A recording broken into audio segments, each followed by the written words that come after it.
इतिहास की किताबों में मुगल साम्राज्य को अक्सर शानदार महलों, ताजमहल की खूबसूरती और महान बादशाहों की कहानियों के रूप में दिखाया जाता है। लेकिन एक रात सन 1729 की एक भयानक सुबह से पहले दिल्ली की गलियों में कुछ ऐसा हुआ जिसने पूरे शहर को खून से लाल कर दिया। लोग अपने घरों में छिपे हुए थे, मस्जिदों और मंदिरों में लोग दुआएं मांग रहे थे और दिल्ली की सड़कों पर हजारों लाशें पड़ी थीं। कहा जाता है उस दिन लगभग 30,000 लोग कुछ ही घंटों में मारे गए। और सबसे हैरान करने वाली बात, ये हमला किसी विदेशी ताकत ने नहीं किया था जो पहली बार भारत आई हो। ये हमला उस समय हुआ जब मुगल साम्राज्य अभी भी कागजों में दुनिया के सबसे शक्तिशाली साम्राज्यों में से एक माना जाता था। अगर मुगल साम्राज्य इतना शक्तिशाली था तो दिल्ली की सड़कों पर इतना खून क्यों बहा? इतिहास की किताबें अक्सर हमें मुगलों की भव्यता और ताकत के बारे में बताती हैं, लेकिन क्या आपने कभी सोचा है कि इस साम्राज्य के पीछे छुपे हुए डरावने सच क्या थे? कैसे एक ऐसा साम्राज्य जिसने 300 साल तक भारत पर राज किया, आखिरकार अंदर से इतना कमजोर हो गया कि उसे बचाने वाला कोई नहीं बचा? आज हम जानेंगे मुगल साम्राज्य का वो सच जो अक्सर इतिहास की किताबों में नहीं बताया जाता। दिल्ली, एक ऐसा शहर जिसने सदियों तक राजाओं और साम्राज्यों का उत्थान और पतन देखा है। लेकिन 11 मई 1857 की सुबह लाल किले के बाहर जो दृश्य था वो किसी भी इतिहास की किताब में पढ़े गए गौरवशाली मुगल इतिहास जैसा नहीं था। हजारों लोग लाल किले के दरवाजे के सामने जमा थे।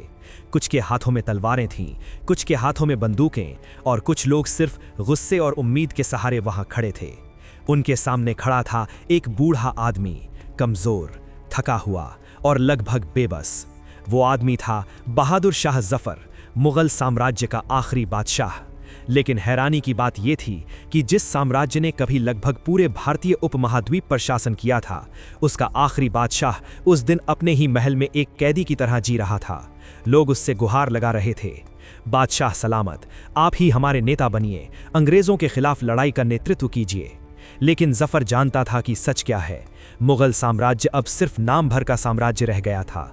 उसके पास ना सेना थी, ना खजाना और ना ही असली सत्ता। फिर भी उस दिन इतिहास ने उसे एक ऐसा फैसला लेने पर मजबूर कर दिया जिसने भारत की किस्मत बदल दी। लेकिन सबसे बड़ा सवाल यह है, कैसे एक ऐसा साम्राज्य जिसने 300 साल तक भारत पर राज किया इतनी बुरी तरह कमजोर हो गया? इस सवाल का जवाब हमें इतिहास के पन्नों में बहुत पीछे ले जाता है। करीब 300 साल पहले एक ऐसा सपना जिसने इतिहास बदल दिया। साल था 1525। मध्य एशिया की ठंडी पहाड़ियों में एक शख्स अपने छोटे से किले में बैठा हुआ था। उसका नाम था ज़हीरुद्दीन मोहम्मद बाबर। उसकी जिंदगी आसान नहीं थी। वो एक राजा का बेटा था, लेकिन उसकी किस्मत ने उसे लगातार धोखा दिया। सिर्फ 12 साल की उम्र में वो फरगना का शासक बना, लेकिन कुछ ही सालों में उसका राज्य उससे छिन गया। बाबर ने कई बार अपनी खोई हुई सत्ता वापस पाने की कोशिश की, लेकिन हर बार उसे हार का सामना करना पड़ा। इतिहासकार लिखते हैं कि बाबर ने अपनी जिंदगी में कई बार ऐसा समय देखा जब उसके पास खाने तक के लिए पैसे नहीं थे, लेकिन उसके अंदर एक चीज कभी खत्म नहीं हुई, सपना, भारत को जीतने का सपना। उस समय भारत दुनिया के सबसे अमीर इलाकों में से एक था। यहाँ सोना था, हीरे थे, उपजाऊ जमीन थी और बड़े बड़े शहर थे। लेकिन भारत में एक बड़ी समस्या भी थी। यहाँ बहुत सारे छोटे छोटे राज्य थे जो अक्सर आपस में लड़ते रहते थे, और यही कमजोरी बाबर के लिए मौका बन गई। 1525 में उसने फैसला किया, अब भारत पर हमला करने का समय आ गया है। पानीपत, एक ऐसी लड़ाई जिसने सब कुछ बदल दिया। 21 अप्रैल 1526, पानीपत का मैदान। एक तरफ खड़ी थी दिल्ली सल्तनत की विशाल सेना, इब्राहिम लोदी की सेना। इतिहासकारों के अनुसार उसकी सेना में लगभग 1 लाख सैनिक और 1000 से ज्यादा हाथी थे। दूसरी तरफ बाबर की सेना खड़ी थी। उसके पास मुश्किल से 12 से 15,000 सैनिक थे। अगर उस समय कोई भी व्यक्ति ये युद्ध देख रहा होता तो वो यही सोचता कि बाबर की हार निश्चित है।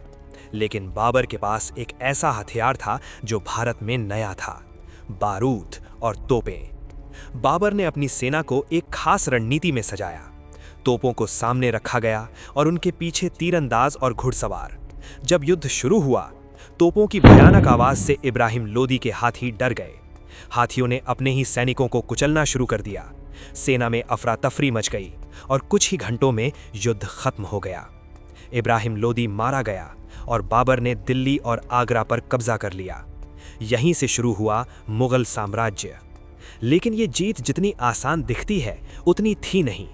असल संघर्ष अभी शुरू होना बाकी था। भारत पर राज करना आसान नहीं था। बाबर को जल्द ही समझ में आ गया कि भारत जीतना एक बात है, लेकिन भारत को संभालना बिल्कुल अलग चुनौती है।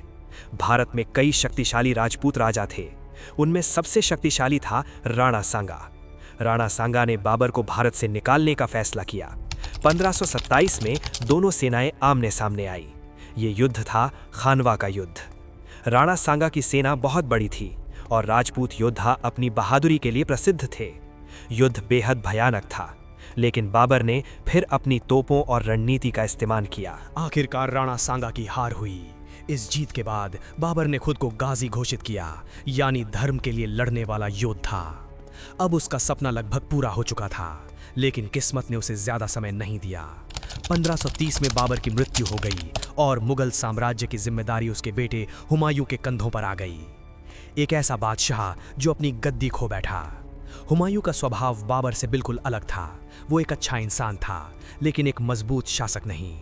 उसने अपने साम्राज्य को अपने भाइयों में बांट दिया। ये फैसला आगे चलकर मुगलों के लिए बहुत खतरनाक साबित हुआ। इसी दौरान भारत में एक नया नेता उभरा। उसका नाम था शेर शाह सूरी। शेर शाह एक बेहद कुशल सेनापति और रणनीतिकार था। 1540 में उसने हुमायूं को हराकर दिल्ली पर कब्जा कर लिया और हुमायूं को भारत छोड़कर भागना पड़ा। मुगल साम्राज्य लगभग खत्म हो चुका था, लेकिन कहानी अभी खत्म नहीं हुई थी।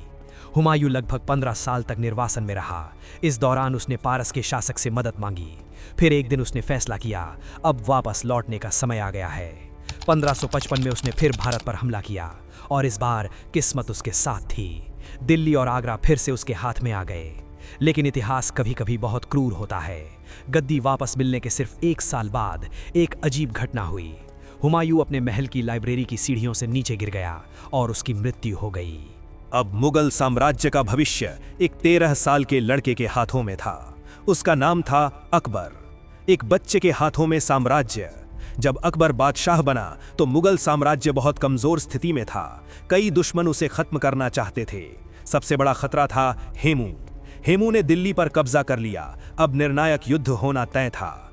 1556 में हुआ पानीपत का दूसरा युद्ध। ये युद्ध अकबर और हेमू के बीच था। युद्ध के दौरान हेमू की आंख में एक तीर लग गया। उसके घायल होते ही उसकी सेना टूट गई और अकबर जीत गया।